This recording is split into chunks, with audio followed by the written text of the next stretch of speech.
Maybe don't know. This time, this time, this time, this time, this time to build. This time to build. This time to build. This time to build. This time to build. This time to build. This time power.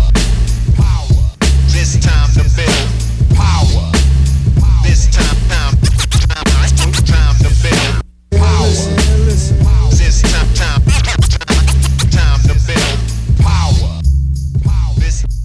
What's up, everybody? I am your host, Chris Hampton. Welcome to episode 37 of the Power Company Podcast, brought to you by PowerCompanyClimbing.com.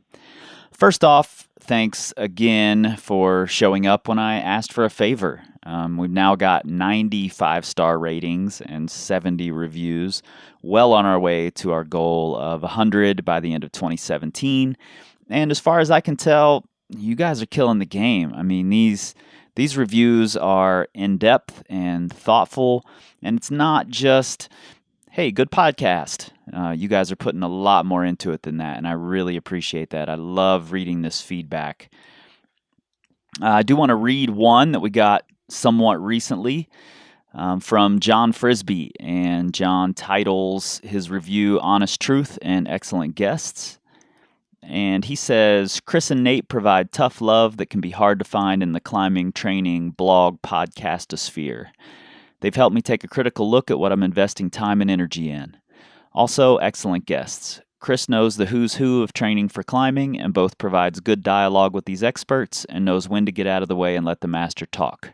For example, Stevie Haston's interview. I would like to see them get Maish and Ilgner in future episodes. John, thanks a ton. I really appreciate that, and we're trying hard here, so thanks for recognizing. We actually have had Arno Ilgner on the podcast in episode 17, and I've got several more conversations with Arno recorded, so you'll be getting those sometime in the near future. And I've talked to Steve Maish about recording, and we're going to do that this summer sometime. I'm actually going to try to record an episode with a bunch of the Shrimp Shrine crew as well. It'll probably just turn into heckling each other for an hour, but that could be a lot of fun, and some of us need that. So yeah, look for those in the future. And thanks again, John. I really appreciate it. If you've not yet listened to episode 36 about our proven plans, and you want to train with us, you have any interest in training with us, you should definitely go listen to that episode. The proven plans have gotten glowing reviews thus far, and we're really excited about them. We've put a lot of work into those things, and we're excited to sort of unleash these movement drills onto the world, and the proven plans are the first place that you can get those. So if you're interested, go listen to that and check out our proven plan options. All right, I think I just want to jump into this thing. This topic that we're exploring in this conversation with a friend of mine, coach and trainer Dan Mirsky, is that following your psych, following your Stoke, is an important part of the process of progressing your climbing and getting better. And this conversation started as something different. It started as a conversation about red pointing and how to really dig into a difficult red point. And we chose Dan's route, Solid Gold, to talk about because it was an interesting case. And we came across something about the process that Dan hadn't really thought about. And you'll hear that all coming up.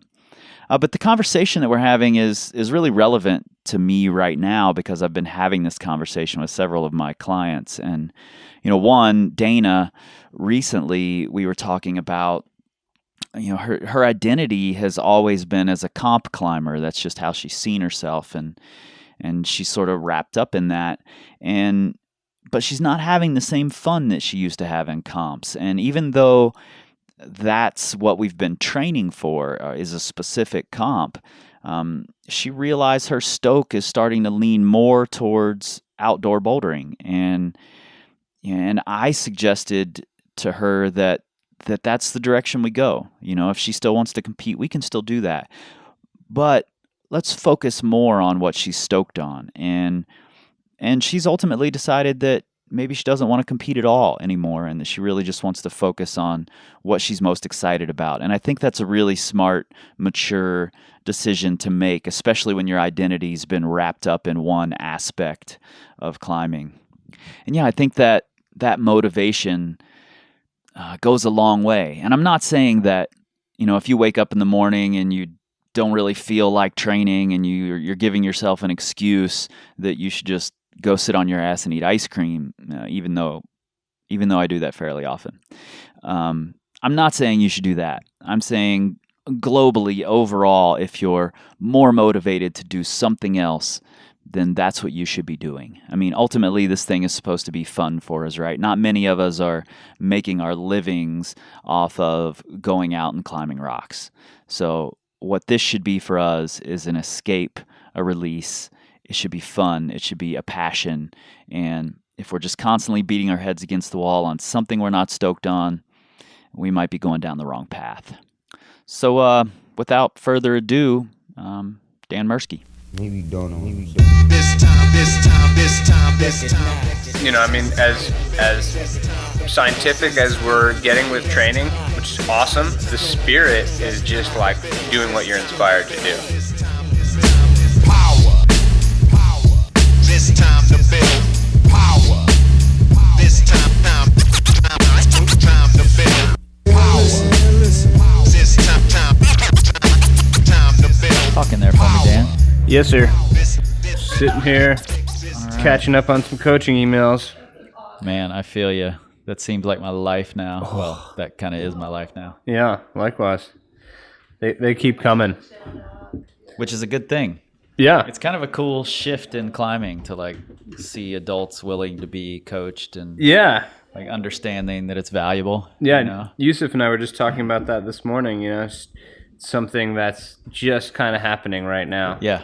Where people are actually looking at the energy, time, and money they're willing to put towards training as more than just, I already pay for my climbing gym membership. Right. Yeah, it's pretty cool. It's really cool. It's been that way in a lot of sports for a long time. I mean, you even look at sports. And climbing's a more complex sport, in my opinion. Yeah, I was going to say, even if you look at like the long distance running world, people totally are willing to pay for training plans. Yeah. And you got to I still feel like 50%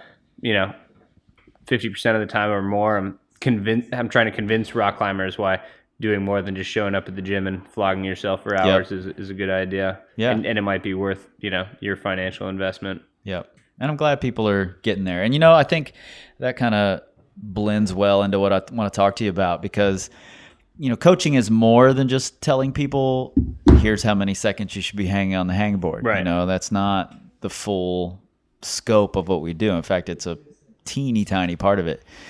And something that I think you're well versed in that a lot of people can use help with are these tactics, just what you go through mentally to send a route that's really difficult for you.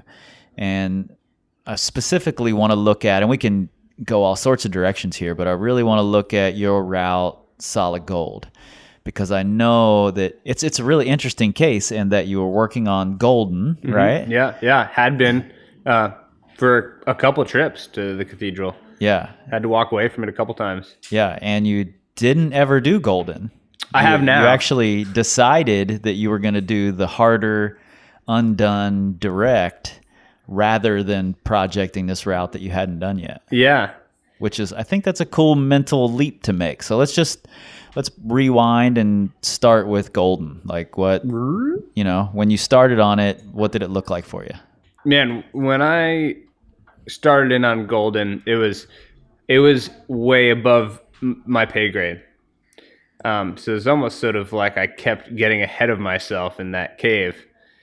And I think part of it is just the cathedral cave for me is perfect limestone climbing. Right. It's my favorite style at my favorite angle in my favorite setting. Yeah. So you're inspired by it already. Exactly. I walk into that cave and I'm just inspired to try hard. I could sit there all day and envision different ways to climb out that cave. And then when I get bored at looking at the wall, I turn around and I just face like the expanse of the Utah, Nevada desert, and Right. there's nowhere else I'd rather be. Yeah. And I just wish there was endless routes there to climb. So yeah, I first entered that cave probably in like 2007 or 8, and at that point I'd maybe climbed 14A a couple times, and I just had to try Golden because it's just the coolest looking line, Yeah, it looks amazing. and it climbs amazing. I mean, it's got it all. Yeah. And I tried it, and I didn't do particularly well on it, but I just kept trying it because I was just so inspired to climb that wall. And yeah, I walked away from that trip being like, someday I'm going to do that thing, regardless that I didn't really make any good progress on it. Right, It's just right. like, I got to. Yeah, you're just overstokered on it. Overstokered. And then maybe a couple years passed, and I made a trip back there with my buddy BJ Tilden. Yep. He's one of those guys that's just pretty much capable of crushing everything. Right. And so he and I met up in St. George, and we spent maybe 3 weeks there. And it was like in advance, it was just like, we're going for Golden. Cool. So it was super cool because it was a quiet time of year out there. We didn't run into too many people, and he and I were just both committed to invest in the rock climb together. Right. And BJ's, always been stronger than I am. Yep. Much more so. But a super supportive dude. Yeah, super supportive dude, and he's definitely a better route climber than he is boulder, so that kind of evens us out a little bit because I'm more of a route. He's more of a boulder than he is route climber, and I'm more of a route climber than I am boulder. And so it was awesome to have this experience of working on that route with him, and we definitely kind of were piecing together the beta, both making links. His progress was faster than mine, but we were both making progress, and then we would just go back to the van at night and hang out and cook food and talk about Golden and all right, let's do this again tomorrow. And it was definitely one of those like total bro down, obsessed with the route trips. Yeah, that's the way BJ does it. So, yeah. I think it's cool that he found a kindred spirit in that we had been friends before, but after that trip, we were like buddies for life kind of thing. Yep. And he sent that trip. It was awesome. And I didn't send, which was a bummer, but I had made it way further than I had before. I walked away that trip knowing I could do it. Awesome. Whereas that's the time a huge before, leap to make. that's for me, we've been talking about red pointing on a bigger scale. The most important step and the most exciting step for me in every project red point effort is the moment it goes to the place where you could do it. Yeah. And sometimes that just means the time that you do all the moves.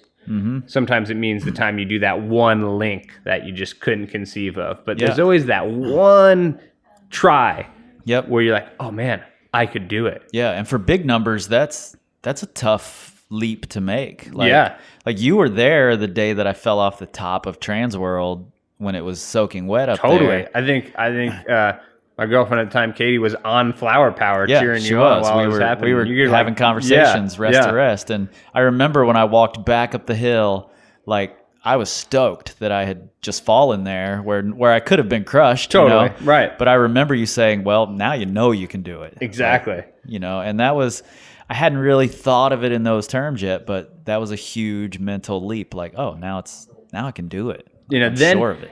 At a certain, if you get your head about it right, it becomes just a matter of time and work and chipping away at that point. But that moment where you go from like, gosh, man, I don't know, to, oh, I know I can do it. Yeah. That's kind of the best part for me. Yeah, totally. Because I love the whole puzzle, the solving it, it goes from impossible to possible. That's what I love about projecting hard rock climbs. Yeah, regardless of the time it takes, the time you have to invest in it, figuring that puzzle out is cool. Yeah. I mean, of course, everyone loves doing things fast. Yep. Sometimes it's just fast and dirty, and those were good, but you forget about them. It's those ones that like you had to invest yourself in and test yourself. Yeah. That stick with you. Yeah. And that was golden for me for sure. So you're in season 2. You made huge progress. Big progress. Walk away, dude. I know I can do this thing. And then 2 more years go by without getting back to it. Okay. You know, it's just life, climbing in rifle, living in Boulder, doing the thing. And actually, I think it was the fall. I might be having these. I'm old now, so I might have my years off. But I know I made it back there in the fall of 2013. Okay. And quick question. Do you think that the fact that you knew you could do it had anything to do with not getting back to it sooner? I'm only curious because I had this battle in my head with Transworld over that winter. Yeah. Like I basically just did it. Like if it were dry, I did it. Totally. Am I going back to it? I don't know. For me, I wasn't that close. Okay. So for me, no, that was like Golden was still one of those routes that was just like you're going to bed at night running through beta on your projects, and like that one just comes up like, oh, God, Golden, keeping me awake at night. Okay. So no, it wasn't that. It was just the other things, you know, the other rock climbs that were closer. Life happened. Life happens. Closer rock climbing projects happen. Yep. I made the decision to leave Boulder, to live on the road. You know, I kind of like came in from living on the road when I moved to Boulder, and after a few years there, I was ready to move on again. And so this was that time.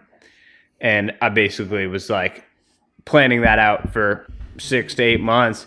And the whole time is like, step one is go post up at the cathedral and do Golden. Okay.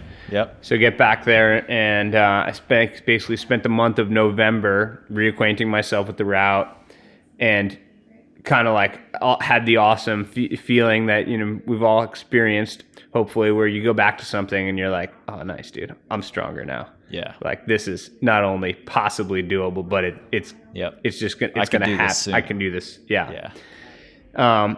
But that's also one of those classic style routes where you got to do a lot of climbing just to get to the hardest climbing. Right. So there's a lot of chance for your brain to get in the way and for that doubt to creep in. And I started getting higher on the route and falling in the crux boulder problem, maybe making it half a move further and half a move further. And I remember like right around Thanksgiving, I actually like had this go where I should have still, like to this day, I'm like, I should have done it that try. Right. I stuck like the second to last move in the crux, and all that was left is standing up and kind of dead pointing to this ledge-ish kind of thing. And I like weirdly stepped my foot behind the other foot instead of in front of it, thus creating this like pretzel position, or almost like a mermaid. And I had no ability to generate up the wall. And I remember just sort of sitting there on these two holes, looking at the ledge and knowing I wasn't going to get there. You did say earlier tonight that your specialty is snatching victory from the jaws of defeat. You know, it goes in waves. Snatching defeat from the jaws of victory. I definitely did that today. Yeah. Definitely snatched some defeat. I can't even say it right. You don't want to. Don't learn it. It's a bad habit. And it's interesting. It goes in waves for me. Sometimes I'm really on my game. My mental is super strong. Same here. And I do that one move. I go to the top and clip the chains. Totally. Sometimes I don't know. It's just it hasn't been there for me recently, even though I feel physically pretty strong and good. Mm-hmm. But yeah, that was one of those moments. And then classically, like has probably happened to all of us, or it's definitely happened to me, I couldn't get back there. Right. And then the season started closing out. It was getting cold. December up there is kind of off time. So totally. I walked away again. But I guess the other important thing that happened during that fall was actually a little rewind. When I showed up that year, Joe Kinder, who's done a ton of climbing up there, route development, and is a good friend and you know, climbing role model, had put in a bolt, and it really just took one bolt leading off of the intro to Golden, which is in itself its own route called Space Shuttle to Kalab, where Space Shuttle breaks right and takes this line of weakness up into this hole, which is part of the route Golden. You all go climb into this hole. I mean, I would take my shoes off. Right. Bill Ramsey had a stopwatch in the hole. Of course he did. I found liquid chalk in there. I found rolls of tape. Totally. You know, you could sit there for 2 hours if you're, you know, you could just have your belayer tie you off. So it really breaks the rock Joe wanted climb. to skip the hole. Well, no. So, Joe had already done a variation he had called Golden Direct. Okay. That, to me, was a little bit more like left golden. Gotcha. And I think Joe had added this bolt and did something different. He was just looking for a new challenge. I think he was looking to train for harder things in Spain. Yep. And just trying to get as much climbing as he could get out of that cave. Sure. I don't actually know, but for some reason he didn't just take it straight up the wall. But when I walked up to it, it just stood out to me. Like, you climb straight up the coolest panel of the wall, and it doesn't feel like it's contrived, but it just leads you in a path that avoids any opportunity to rest in these pods, whether it's like a knee bar or sitting down and taking your shoes off. It's just the line that goes up the strength of the wall versus the weakness. Yep. So as I was trying Golden that fall, I just was looking at this cooler line. Right. And even though Golden was within my ability, it was still hard for me to do. Yeah, you were kind of epicking on it. I was I was epicking on it. I mean, I've done 14B a lot faster than I was doing that for sure. It was getting in my head. At the same time, I just couldn't resist the temptation to try this more inspiring line. And it even got to the point where I was kind of trying Golden one time, and then I would tie in and start checking out the variation, which was cool. The direct line, because I would ultimately get to more or less the point where you traverse into for regular Golden, and so I still had a chance to climb on the whole route, but all the while I was kind of like checking out these other moves that connected into it. And so the season closed out, had to walk away, and somewhere during that time away, I just made this decision that I was just going to do the line that inspired me the most. That's pretty cool. Yeah, and that's a big mental leap to make, I think. It was. I mean, now that I look back on it, like, I'm kind of almost surprised at myself. I mean, I always I like the hard road, like. Yeah. I'm one of those guys. It's like, what's the thing that's kind of the least my style? Let's see if I can do that. Yep. And I think I just, I don't know. Maybe it's that character trait in me, or just it was just that line that was, I couldn't not try it. So when I got back in the spring, I mean, I started going up there. I remember hiking up there one day to check to see if I could go climbing. There was like these icicles that it was like, when water is seeping out of limestone holes. Yeah. And then all of a sudden it had just frozen in mid seep. So there was these icicles just shooting out of limestone holes all over the cave. I was like, all right, we're still not ready for the, I'll come back in another month and check on it. Yeah. So I finally started getting back up there way too early that next spring. And I started really investing pretty much in solid gold. I just abandoned climbing Golden. Yeah. I had no idea really how hard solid gold was going to be, but I could tell that it basically just added more of a similar difficulty of climbing. So it wasn't that there was no moves I couldn't do pretty straight away. Right. But it was like doing a slightly easier route than Golden into Golden. Right. So I knew it was going to like build a ton, and I hadn't yet built the fitness or the resistance or the mental toughness to do the hard part of Golden at the top after having sat in a hole. Yeah. But just started going for it anyway. Yeah. I wonder if you had, so the go where you mermaid pretzeled yourself up when you were in that position. Yeah, when you mermaned up. If you had just gone up and done it the next go, do you think you ever would have come back to check out solid gold?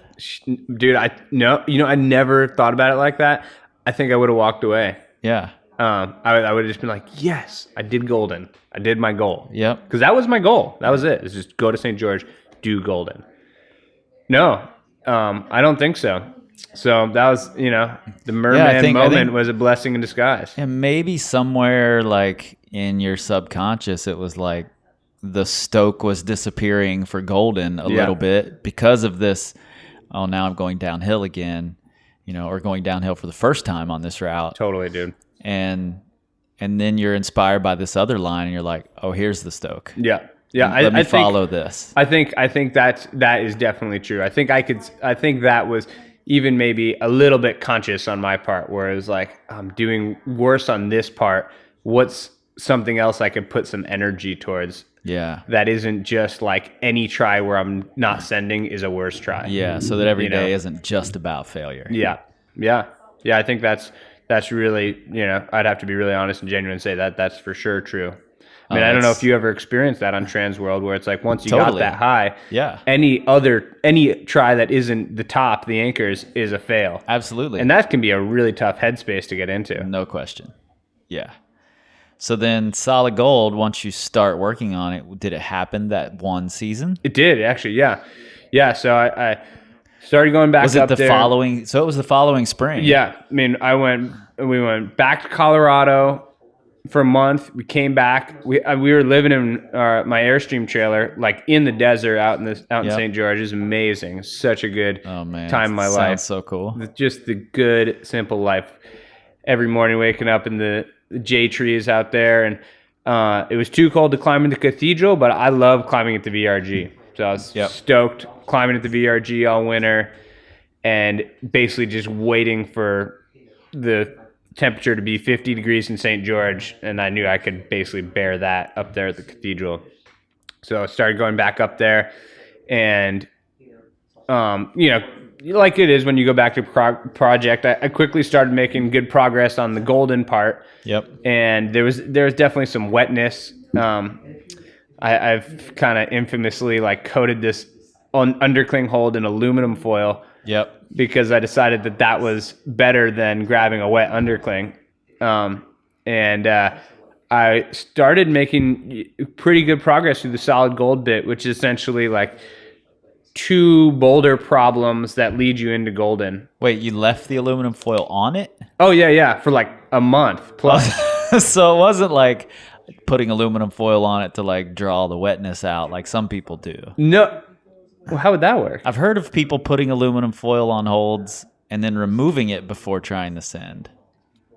I'm not sure what that would do. Maybe I'm just mistaken. I think Maybe you're they mistaken. actually leave the aluminum foil on. Yeah, the person who explained it to me. This shit is crazy. Oh yeah, it is. But it actually let me explain it, and I think you might see the value in it. So in the Franken era, I guess. Yeah. I've never been there, but someone told me that when the pocket's wet, they'll just line the interior of it with aluminum foil. The pockets have sharp lips. You put your finger in it. It's a pocket, so it's not so much about friction. Right. And what happens is when you take your fingers out of the pocket, they're dry. Right. Because you had your hand on the aluminum foil, not the rock. See, So I had heard about applied this. the same concept to this undercling. I had to reach all the way over my head and grab, and then take down to my waist. It was basically like putting a 5-pound weight vest on to do the move, because try grabbing an undercling Covered in pinch, aluminum covered foil, aluminum foil over your head and pulling it down. Go do that in the gym and see how it works for you. I totally had that wrong forever. Well, yeah, because there's no absorptive qualities of aluminum foil. It just means keeps your hand from getting I thought wet. maybe it was some chemical thing that happened because you can use aluminum foil to take rust off of things. So I'm like, maybe aluminum Maybe it foil's takes magic. wet off of things. Well, maybe I've been doing it wrong. Maybe that's the answer. Yeah, but I'm pretty sure. Maybe you were supposed to remove it. In any event, it kept my hand dry. It made the route a little bit harder. But I was definitely making progress and putting the pieces together and going through my process, which I think, I have spent a lot of time kind of working and climbing in areas that projecting is a big part of it. So, I have a lot of tactics, a lot of not tricks, but just techniques I use to make progress on a route, So doing big sections at a time. I'd complete a section, then I'd go down and I'd overlap through the next section, and the route was definitely coming together, and it was getting to the point where I was getting back to falling at the upper crux of Golden again on my best goes. Yeah, there was kind of a low percentage move at right at the beginning of Solid Gold, where I'd frustratingly have this heel hook slip, and that would end a try or two. But yeah, I kind of came eventually all the way back to just being back up there again. But it was a little bit different that spring, where like as I was closing in, I just maintained this really strong mental confidence. And I remember distinctly there was 3 straight climbing days, not 3 days in a row, but 3 of my climbing days in a row, where I basically got one hand move further every day. Right. And it's like it's basically like move 2, 3, and 4 in like a 5 move boulder problem. So it's just like every try was just a little bit better than the try before, enough to keep that stoker going. Yep. And then the day I did it, it was just like those perfect sends. You just like watching yourself climb and execute perfectly. Yeah. And I didn't merman. You didn't merman. Yeah, that's important. Stuck the move. There's still like this kind of awkward, weird V6 exit boulder problem. Always had the fear of punting up there. Yep. Didn't do it. Crushed it. I actually climbed out of the cave and stood on top in the sun. Nice. And that's still to this day maybe like one of the best moments for me in rock climbing for sure. Yeah, I think that's really, really, really cool that you were able to see that option, even though you were epicking on the easier, quote unquote, version, and then apply yourself to that harder version. Now there was no training in between those 2 seasons, right? Other than just climbing at the VRG, or were you training specifically for Solid Gold? Or? That was a little bit before I had developed.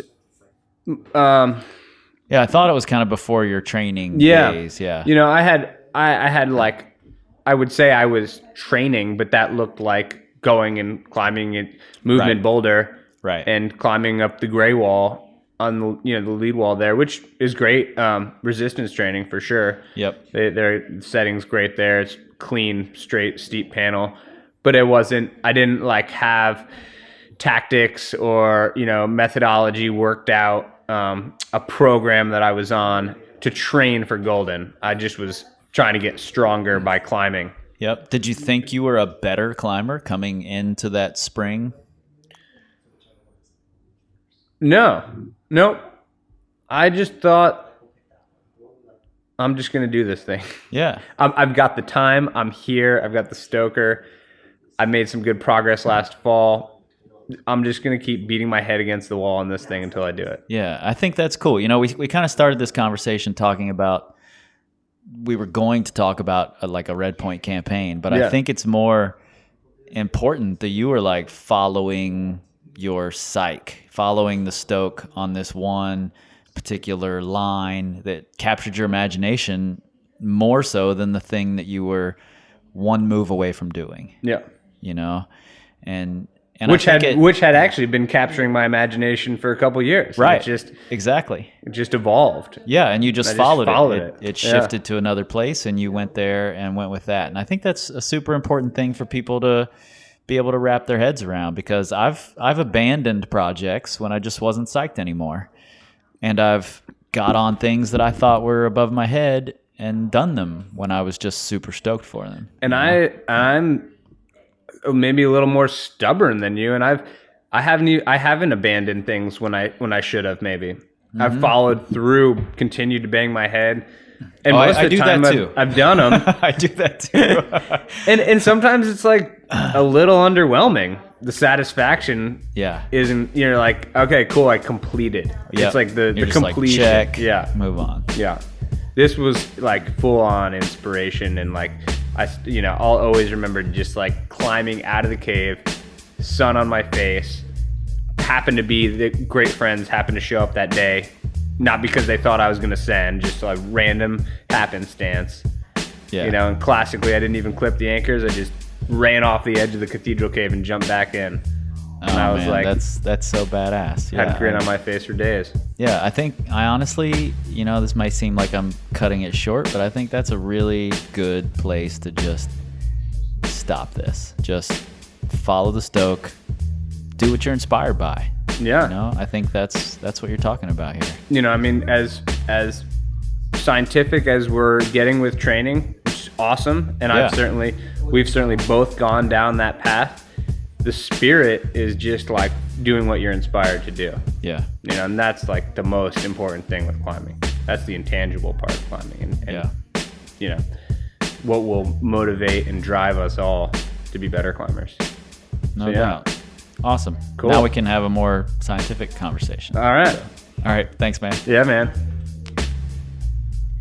You notice what Dan said there at the end, that it'll motivate and drive us all to become better climbers. I think that's really important. It's not all about becoming a stronger climber. You still have to be able to apply that strength. And, you know, if you're not motivated, it's not going to happen. And I love it when a conversation like this makes it onto tape, because so often they don't. And I get so frustrated when I don't have a recorder on and I have a great conversation with somebody. So thanks to Dan for sitting down with me and for letting this conversation go in an interesting direction. You know, I think that's what makes this podcast what it is. If you're interested in working with Dan, you can find him at the Front Training Room in Salt Lake City. And you can also find him on the social medias at Dan Mirsky. So reach out to him, touch base, and, you know, if you're in Salt Lake City, do yourself a favor and book some sessions with Dan. And one more time, if you are interested in working with us, our proven plans are now out. You can go to the site, which is powercompanyclimbing.com, click on the proven plan banner, and everything you need to know is there. If you haven't yet, we are still looking for reviews on iTunes. Only 30 more to go to reach our goal of 100 in 2017. You guys are killing it. And if you haven't yet, you can do it right now on your phone. You don't even have to press pause. You just go to your podcast app. You search for Power Company Podcast. You tap on our logo and then tap reviews. And from there, you can either tap on write a review at the bottom of your screen, or you can read all the other great reviews that people have left for us. And we appreciate those hugely. And last but not least, share us on your social medias, on the Facebooks and the Instagrams. You can find us at Power Company Climbing. On the Twitters, you cannot find us. We're not motivated to be there, so we don't do it. That's what you're supposed to do, right? Follow your motivation. So we don't tweet. We scream like eagles.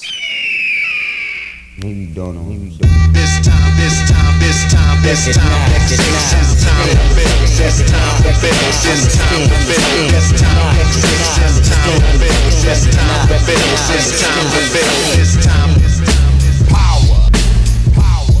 This time to build power. This time to build power. This time to build power. This time to build power. This time to build power. This time to build power. This time to build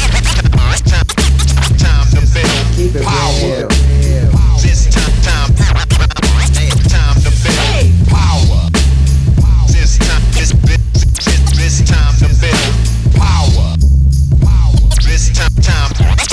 build. This time to build. This time to build. This time to build. This time to build. This time to build. This time to build. This time to build.